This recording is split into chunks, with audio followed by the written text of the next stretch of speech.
Bismillahirrahmanirrahim. Assalamualaikum warahmatullahi wabarakatuh. Pembelajaran kita hari ini adalah sistem peredaran darah. Sistem peredaran darah pada manusia. Subtopik yang akan dipelajari hari ini adalah yang pertama, gangguan dan kelainan pada sistem peredaran darah. Yang kedua, upaya menjaga kesehatan sistem peredaran darah. Kompetensi dasar yang akan dicapai yaitu 3.7, menganalisis sistem peredaran darah pada manusia dan memahami gangguan pada sistem peredaran darah, serta upaya menjaga kesehatan sistem peredaran darah. 4.7, menyajikan hasil percobaan pengaruh aktivitas pada frekuensi denyut jantung. Adapun tujuan pembelajaran kita hari ini adalah siswa dapat mendata gangguan pada sistem peredaran darah manusia dengan benar melalui kegiatan telaah artikel. Siswa dapat menjabarkan gangguan pada sistem peredaran darah manusia dengan benar melalui kegiatan studi literatur. Siswa dapat mengidentifikasi faktor penyebab gangguan pada sistem peredaran darah manusia dengan benar melalui kegiatan telaah artikel. Yang keempat, siswa dapat menganalisis upaya menjaga kesehatan sistem peredaran darah pada manusia melalui kegiatan diskusi kelompok. Siswa dapat membuat karya berupa poster yang berisi ajakan untuk menjaga kesehatan sistem peredaran darah pada manusia melalui kegiatan diskusi kelompok. Meningkatnya tren mati muda karena serangan jantung. Nah, di sini ada artikel penyakit jantung dan anak muda Indonesia. Kalian bisa membacanya. Ya. Setelah itu, apa yang kalian pikirkan setelah membaca informasi di samping? Bisa kalian tuangkan, bisa kalian pikirkan terlebih dahulu. Gangguan atau kelainan pada sistem peredaran darah manusia. Yang pertama adalah anemia, varises, hipertensi, jantung koroner, stroke, dan lain-lain. Anemia. Anemia merupakan suatu keadaan kekurangan hemoglobin atau eritrosit yang menyebabkan suplai oksigen ke jaringan menurun, sehingga dapat mengganggu fungsi kerja sel. Gejala anemia antara lain ditandai dengan muka yang pucat, cepat lelah, dan juga sakit kepala. Selanjutnya adalah varises.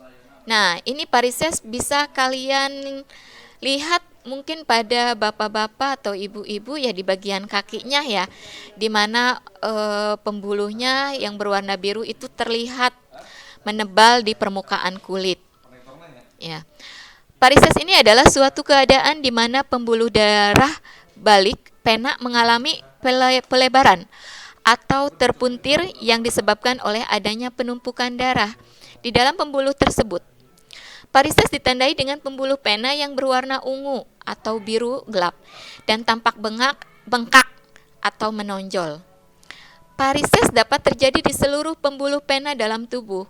Namun kondisi ini paling sering terjadi di area tungkai, terutama betis, karena tekanan besar saat kita berdiri atau berjalan. Selanjutnya hipertensi. Nah, hipertensi ini disebut juga tekanan darah tinggi. Terjadi jika tekanan darah di atas 120/80 mmHg. Gejala penderita hipertensi antara lain sakit kepala, kelelahan, pusing, pendarahan dari hidung, mual, muntah, dan sesak napas. Hipertensi dapat disebabkan karena arteriosklerosis atau pengerasan pembuluh darah, obesitas atau kegemukan, kurang olahraga, stres, mengkonsumsi minuman beralkohol, atau yang banyak mengandung garam, lemak, dan kolesterol. Jantung koroner. Penyakit jantung koroner merupakan salah satu penyebab utama terjadinya kematian. Penyakit jantung koroner terjadi jika arteri koronaria tidak dapat menyuplai darah yang cukup ke otot jantung. Arteri koronaria merupakan pembuluh darah yang menyuplai nutrisi dan oksigen ke otot-otot jantung. Kondisi ini dapat terjadi karena arteri koronaria tersumbat oleh lemak atau kolesterol. Selanjutnya adalah stroke. Nah, ini gambarnya. Stroke merupakan suatu penyakit yang terjadi karena kematian pada jaringan di otak yang disebabkan karena kurangnya asupan oksigen di otak. Hal ini terjadi karena pembuluh darah pada otak tersumbat oleh lemak atau kolesterol ataupun salah satu pembuluh darah di otak pecah. Pengobatan dilakukan apabila sudah sakit dan mencegah agar tidak sakit pencegahannya ya. Upaya menjaga kesehatan sistem peredaran darah. Ya, pengobatannya dilakukan bila sudah sakit dan pencegahannya mencegah agar tidak sakit. Nah, ini pencegahannya, ini pengobatannya. Upaya pencegahan yang dilakukan memperhatikan pola makan, menghindari konsumsi alkohol, melakukan olahraga secara teratur, hindari kebiasaan merokok, mengatur stres. Upaya pengobatan, mengkonsumsi obat sesuai anjuran dokter, melakukan terapi, melakukan operasi. Nah, itulah penjelasan untuk materi hari ini. Terima kasih. Assalamualaikum warahmatullahi wabarakatuh.